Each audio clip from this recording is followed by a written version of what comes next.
sir. We'll come back to you now.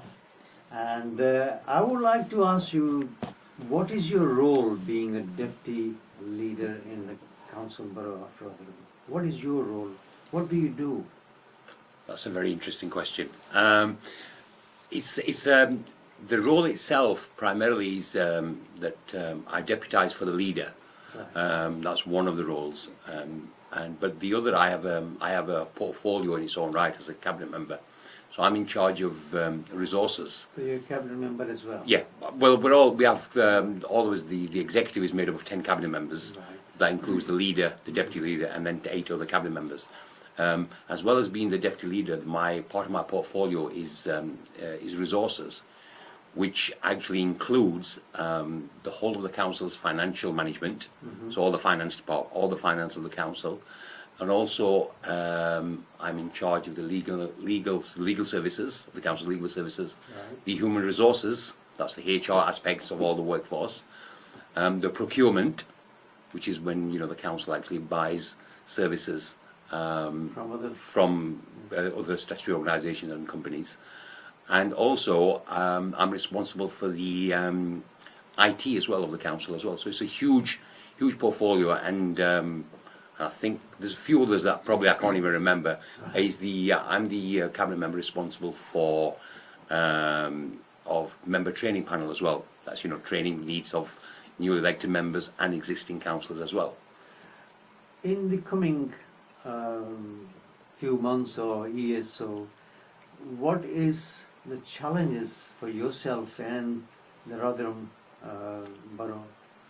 What are the challenges lying ahead for you? Well, the biggest challenge actually we're facing this moment in time is the cutbacks in our funding from national government.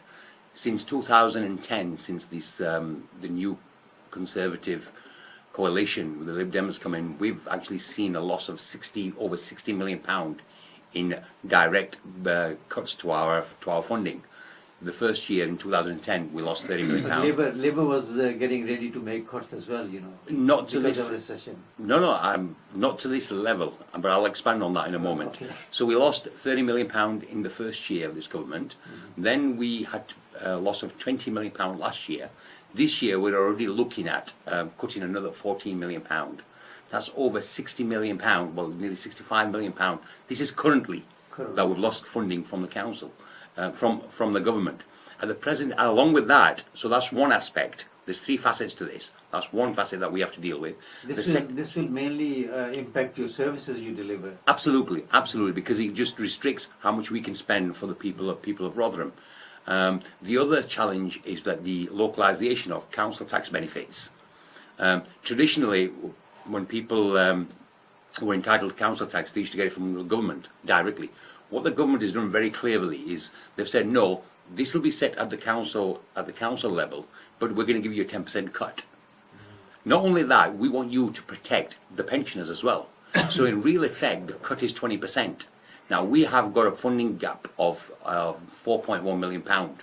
Now, we have to make a decision on whether we try to remove the discounts for second homes or unfurnished properties for 6 months, because we used to give a discount, give people incentives, or we actually pass that on straight on to our residents. In Sheffield, their council are saying we're going to passport it straight through. So each council tax recipient will be hit by average about £3.73 in Sheffield.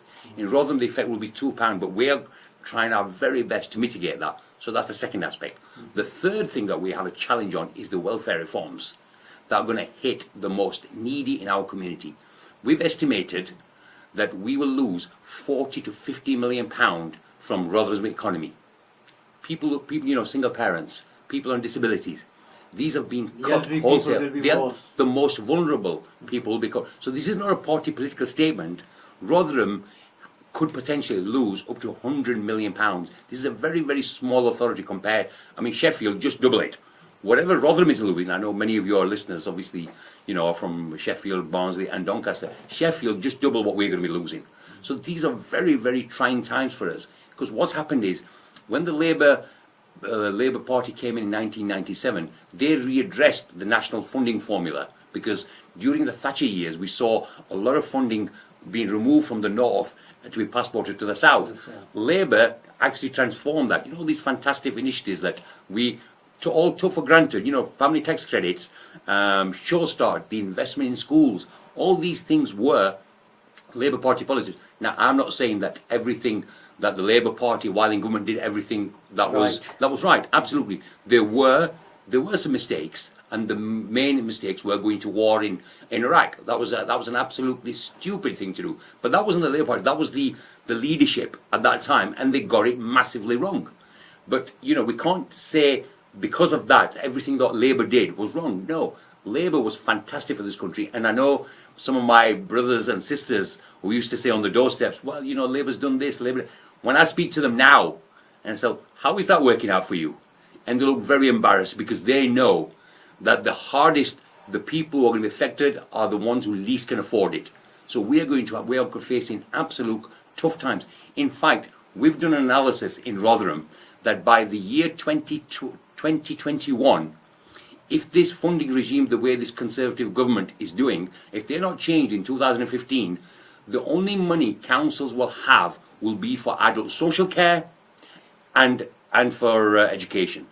We will have no more money to spend on housings, on our highways, or on our parks, or in the infrastructure. All these things that we take for granted, we just will not have the money to spend on them.